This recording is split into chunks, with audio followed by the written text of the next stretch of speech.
travers ce reportage, la ville de Bécancour est fière de mettre en lumière Jean-Pierre Gaudreault. Nous allons découvrir à l'instant cet artiste qui fait briller la culture au cœur de notre communauté bécancouroise. Multidisciplinaire, qui travaille avec plusieurs matériaux. Et moi, j'aimerais ça que vous me racontiez un petit peu, M. Gaudreault, comment ça a parti, ça, votre belle histoire artistique? Ça a commencé en enfance, finalement. Je pense que si on recule loin, là, mettons, mettons que le monsieur, il a 3 ans, à peu près 4 ans, et puis dans la cuisine, dans la maison, on avait une cuisinière au bois, et puis c'était assez distant du mur. Fait que moi, j'étais petit, j'allais en arrière, et puis je faisais fondre des crayons de cire sur la tôle chaude. Ça faisait des dégoulineux, tout ça, de couleur. Je me souviens très bien de l'odeur de la cire fondue aussi. Fait que c'était ma période dégoulineuse. Je pense que ça a commencé là. Et puis ensuite, un petit peu plus tard, il y a eu les albums Tintin de mon frère qui m'ont définitivement marqué fort. La, la clarté de l'image, les stations voyage aussi, qu'à un moment donné, il y a un lien qui s'est fait plus tard, beaucoup plus tard, là, peut-être 20 ou 30 ans plus tard. Mais il y avait des images, je me souviens, Tintin au Congo, le sorcier son bâton et puis son costume en peau de léopard. Quoi. Des images fortes là, qui m'ont marqué. Des images oniriques aussi, tout ce qui a trait au rêve. Fait que, et puis la justesse du trait, puis la clarté.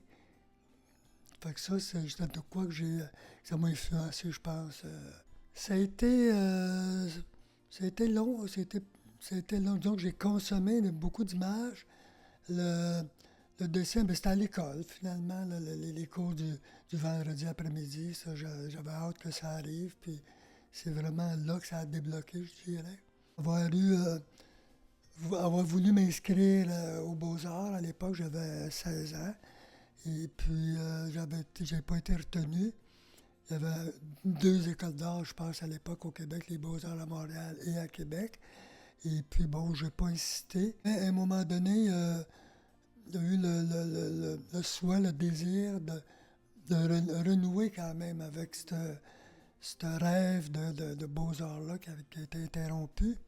Et puis, fait qu'il y a eu j'ai fait une formation avec le Centre de main-d'œuvre en dessin publicitaire. J'ai débuté le cégep en graphisme. C'était un retour aux études là, après 10 ans là, sur le marché du travail. Et puis finalement, l'UQTR ici, enfin, un bac en art plastique. Parce que le moment donné, je me suis dit, si je le fais pas, là, je vais passer à côté de quelque chose. Fait que là, ça a été vraiment renouer là, fort avec ma vocation, en guillemets. C'est à partir de ce moment-là que vous avez commencé, en fait, là, à expérimenter les matériaux, là. Oui, au cégep, beaucoup. Le cégep a été une mine d'or parce qu'on touchait vraiment à tout. La formation a été très marquante, là. L'université, c'était une autre approche. C'est plus l'histoire, c'est plus la théorie de l'art, les mouvements, etc. Mais le cégep, la diversité des matériaux, tout ce qu'on nous faisait explorer, expérimenter, ça a été marquant. Et aussi, à l'époque, ça c'était à Sherbrooke, à l'université, il y avait une galerie d'art et puis une exposition, j'étais tombé dessus par hasard. C'était Kozik qui est décédé la semaine dernière. Et ça, c'était vraiment marquant parce qu'à cette exposition-là, il avait travaillé avec l'origami. Il avait choisi un petit chien, un origami, et il l'avait reproduit à toutes sortes d'échelles, toutes sortes de matériaux en métal, en contreplaqué, en papier, en tissu. Puis là, je me suis rendu compte de la possibilité, de la variété sur un seul thème. Et puis, ensuite, plus tard, la variété aussi des matériaux et dans les thématiques aussi. Ça, Je sais aussi que vous exposez des œuvres, puis toutes sortes d'œuvres à différents endroits. Pouvez-vous me parler de ce petit volet-là? Euh, ma dernière exposition, c'était à la Petite Place des Arts à Saint-Mathieu-du-Parc. C'était, sans être une réelle rétrospective, j'ai regroupé euh, tout ce qui contenait des animaux. Fait que c'est devenu un peu un bestiaire, cette exposition-là.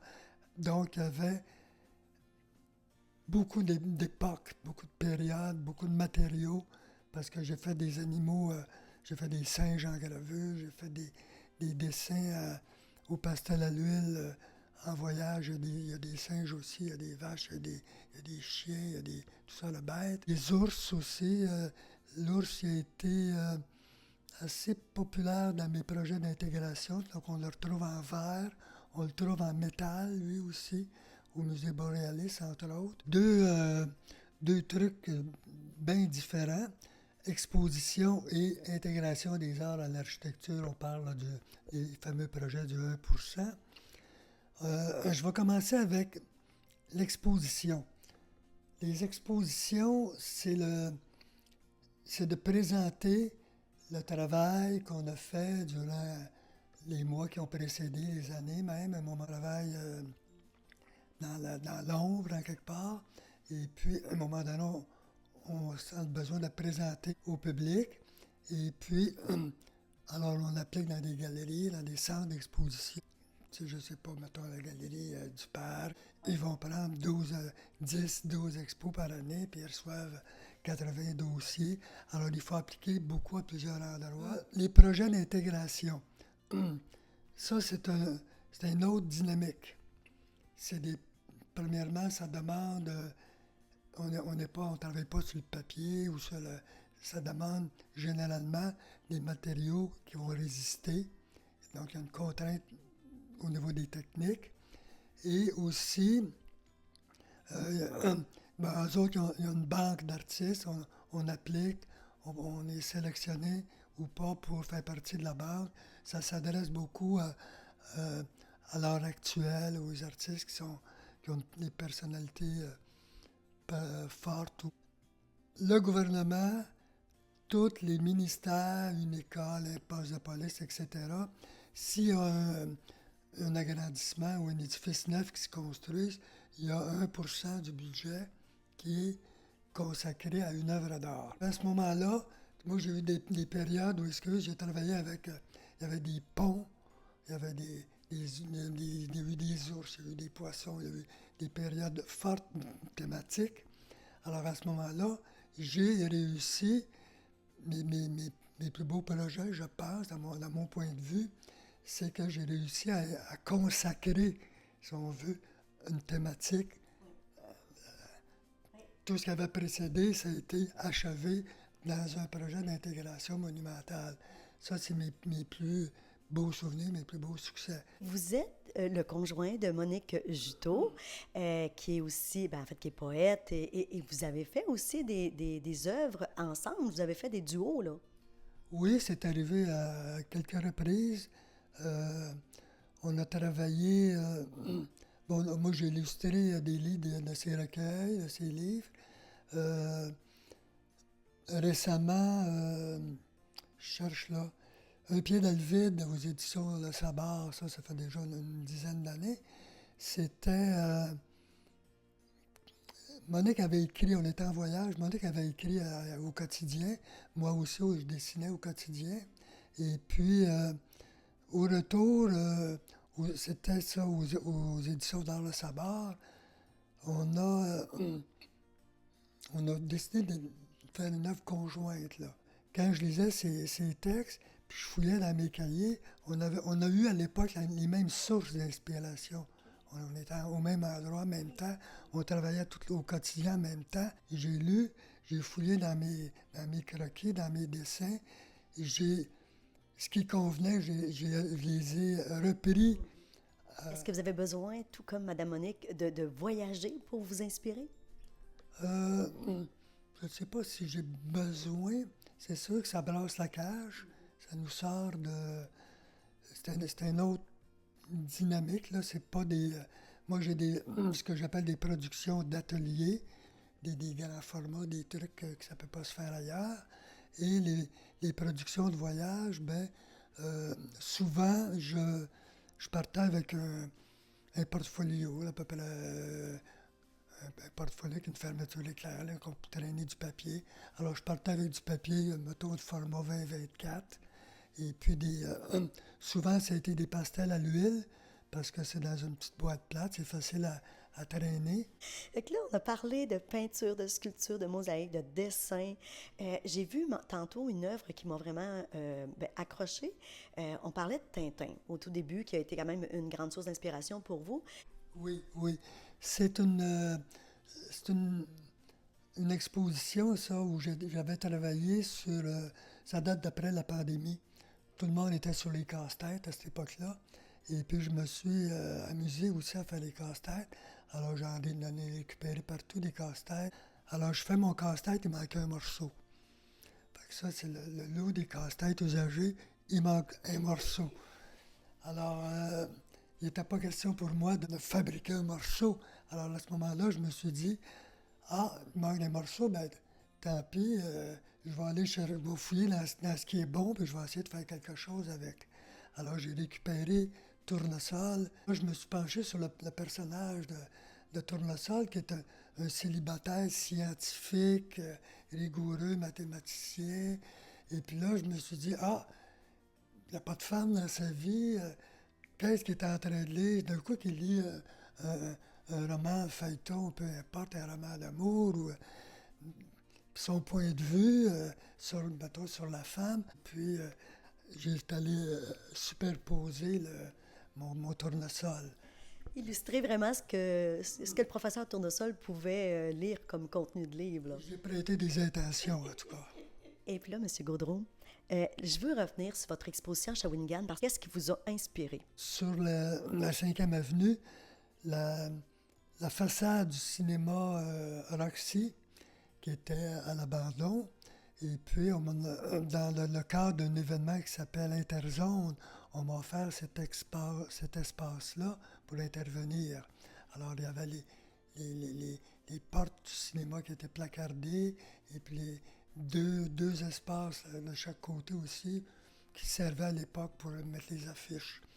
Alors, moi, j'ai travaillé en continuité avec ce que j'avais présenté à la Galerie du Parc et par la suite à la Petite Place des Arts à Saint-Mathieu.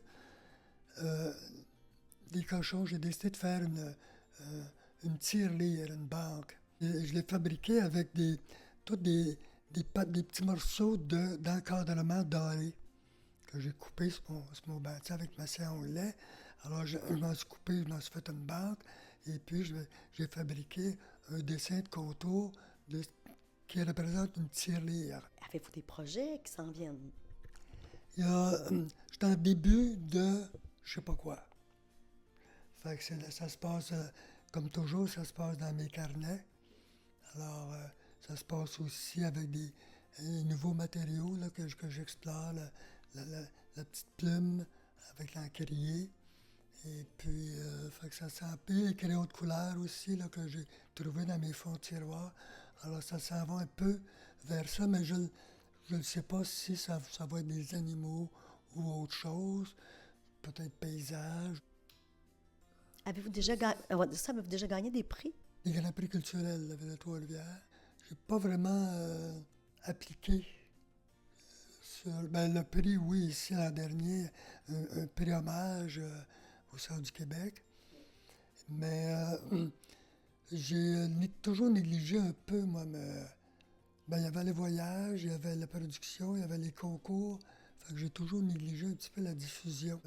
J'ai jamais pensé en termes de plan de carrière où c'est important de choisir les lieux où tu exposes, de t'occuper de tes dossiers, de te faire ta promotion. Quoi qu'il en soit, je confirme que vous êtes un très bel artiste, très talentueux et je vous souhaite vraiment, je souhaite longue vie à votre beau projet qui s'en vient et peut-être, justement, il sera peut-être dans une exposition, on ne sait-on jamais. Idéalement, ou une une publication ou je ne sais pas. Publication peut-être plus. Merci, M. Gaudreau, pour cette belle générosité. Ça fait plaisir. Et c'est Hélène Richard pour Télécœur.